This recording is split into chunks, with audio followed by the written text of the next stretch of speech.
Tu parles trop, et c'est pour ça que ta vie n'avance pas. Tu parles trop, et tu ne réalises pas que ce sont tes propres mots qui te sabotent. Tu parles de tes projets, mais tu ne les construis pas. Tu parles de tes rêves, mais tu ne les poursuis pas. Tu promets, tu expliques, tu justifies, tu commentes, tu critiques, mais où sont les actes? Où sont les résultats? Tu parles à tout le monde sauf à toi.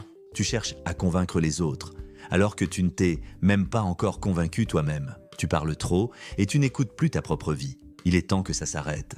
Tu n'as pas besoin d'annoncer ce que tu vas faire. Tu n'as pas besoin de dire à tout le monde que tu vas changer, que tu vas réussir, que tu vas devenir quelqu'un. Tu n'as rien à prouver, mais tu as tout à faire. Ce discours, il ne s'adresse pas à la personne que tu prétends être. Il s'adresse à toi, maintenant quand personne ne te regarde. À toi qui es fatigué de parler de tout ce que tu vas accomplir sans jamais le vivre. Tu sais pourquoi c'est douloureux d'écouter ça? Parce que ça fait miroir. Parce que tu sais que c'est vrai. Parce que tu sais que tu es rempli d'intentions, mais vide d'action. Alors aujourd'hui, on va tout remettre à plat. Aujourd'hui, on ne va pas te caresser dans le sens du poil. On va te réveiller. Pourquoi tu parles trop? Et ce que ça détruit en toi. Parler te donne l'illusion de faire.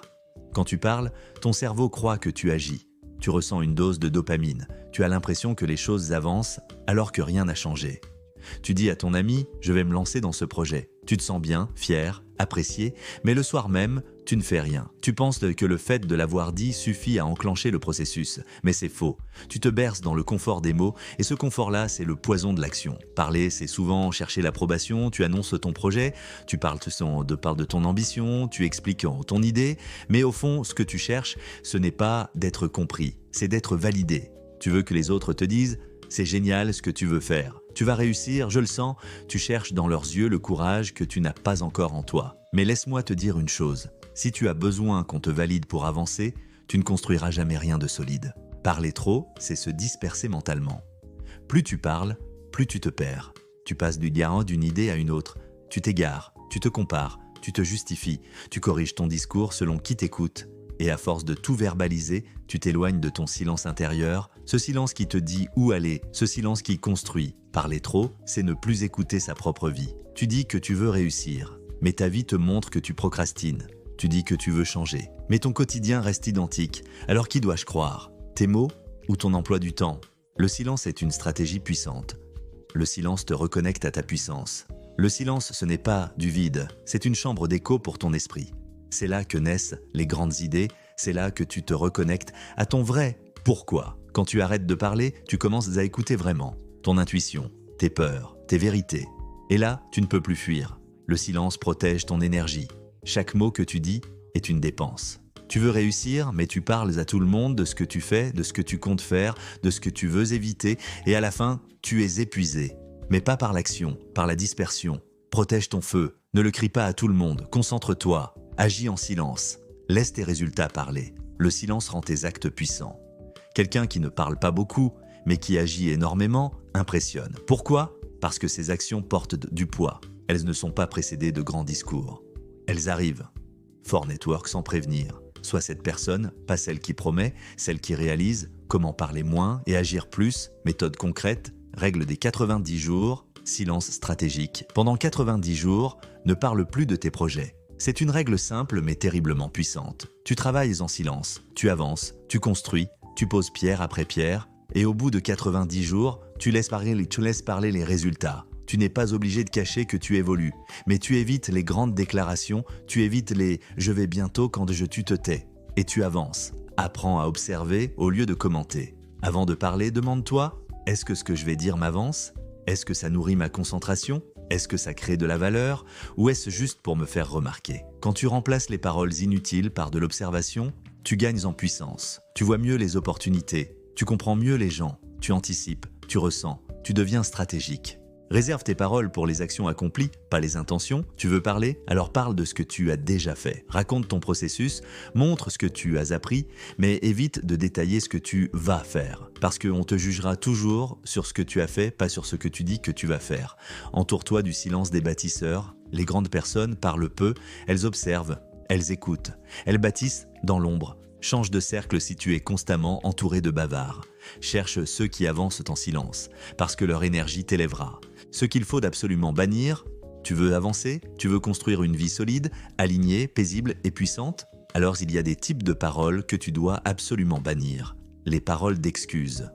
Chaque fois que tu dis « oui, mais je n'ai pas eu le temps »,« je devais, mais il s'est passé un truc »,« oui, mais je n'ai pas les moyens », c'est pas ma faute, c'est parce que tu es en train de te déresponsabiliser et pendant que tu parles, tu t'enfonces. Tu crées une identité fragile, victime, impuissante. Rappelle-toi ceci, tu peux avoir des excuses ou des résultats, pas les deux. Les paroles de promesse. Je vais changer. Demain, je commence. C'est bon. Cette fois, c'est la bonne. Ces phrases, si elles sont répétées sans action, deviennent toxiques. Non seulement elles te sabotent, mais elles détruisent la confiance que les autres avaient en toi. Et pire encore, elles détruisent la confiance que tu as en toi. Parle moins, promets moins, agis plus.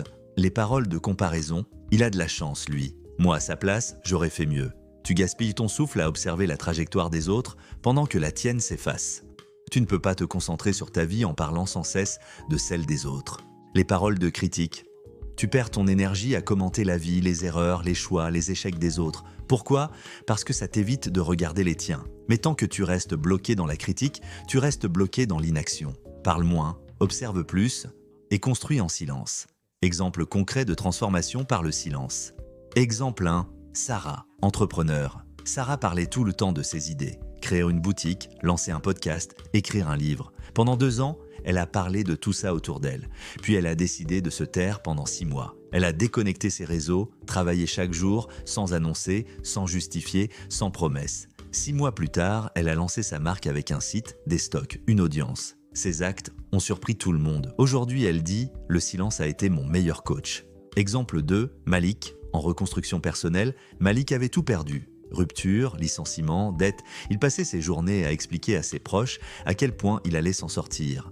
Mais rien ne changeait, jusqu'au jour où il s'est imposé 90 jours de silence total sur ses intentions. Il s'est concentré sur sa santé, ses finances, son hygiène de vie. Pas un mot, juste de l'action. Aujourd'hui, il vit mieux, il a retrouvé un travail et il inspire. Sans jamais avoir crié son changement. Exemple 3, l'adolescent incompris. Un jeune de 16 ans, rejeté, moqué, a cessé de répondre.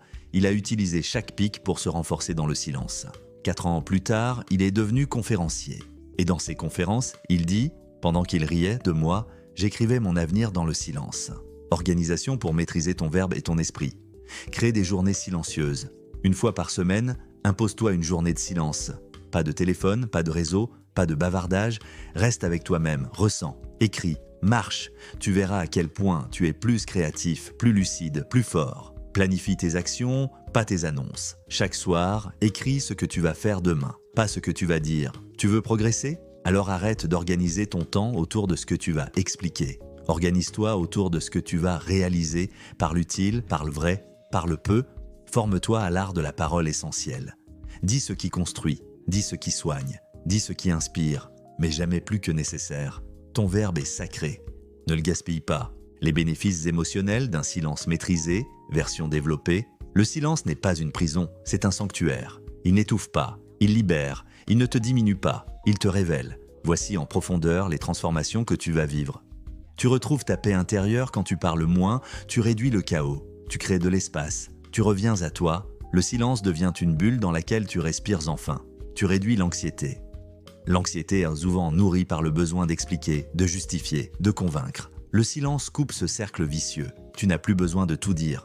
Tu existes même sans parler. Tu ne dépends plus du regard des autres. Quand tu n'attends plus la validation de personne, tu deviens invincible. Le silence t'ancre dans ta propre vérité. Tu n'as plus besoin qu'on t'applaudisse pour avancer. Tu te sens aligné, centré. Le silence t'aligne avec ta mission, tes valeurs, ton rythme. Il te ramène à l'essentiel. Tu vis moins en surface, plus en profondeur, tu gagnes en respect. Ceux qui parlent peu sont écoutés quand ils parlent, parce que chaque mot compte. Tu deviens cette personne dont la parole a du poids, du crédit, de l'impact. Tu deviens magnétique, le silence attire, il intrigue, il impose sans forcer, on sent ta puissance intérieure. Tu n'as plus besoin de crier pour exister, ta présence suffit. Le silence devient une armure douce, une puissance tranquille, une protection contre le bruit du monde. Tu parles moins, et chaque mot devient un bijou. Le moment de vérité, choisis maintenant. Tu arrives à un carrefour. D'un côté, la route du confort. Celle des paroles faciles, des promesses non tenues, des intentions non réalisées. De l'autre, le chemin du silence. Moins bruyant, mais infiniment plus puissant. Demande-toi, est-ce que je veux continuer à impressionner avec des mots ou transformer ma vie avec des actes ? Est-ce que je veux briller un instant ou bâtir une lumière durable ? Le monde n'a pas besoin de plus de discours, il a besoin de plus de preuves. de plus de vraies personnes qui incarnent, qui vivent, qui transforment. Aujourd'hui, tu peux devenir cette personne. Alors fais un pacte avec toi-même, ferme la bouche, ouvre l'agenda, cesse d'annoncer, commence à bâtir, parce que la vie ne récompense pas ceux qui parlent, elle récompense ceux qui avancent. Et à partir d'aujourd'hui, tu avances en silence, mais avec puissance. Conclusion viralisante. Si ce discours t'a touché, partage-le. Pas parce que c'est à la mode, pas parce que c'est beau, mais parce que quelqu'un, quelque part, a besoin de se taire pour enfin vivre. Tague un ami, un frère, une sœur, un collègue. Quelqu'un qui parle trop mais qui a un feu en lui. Et rappelle-toi, tu parles trop, et si tu arrêtais aujourd'hui, le monde ne t'entendrait peut-être plus, mais il commencerait enfin à te voir.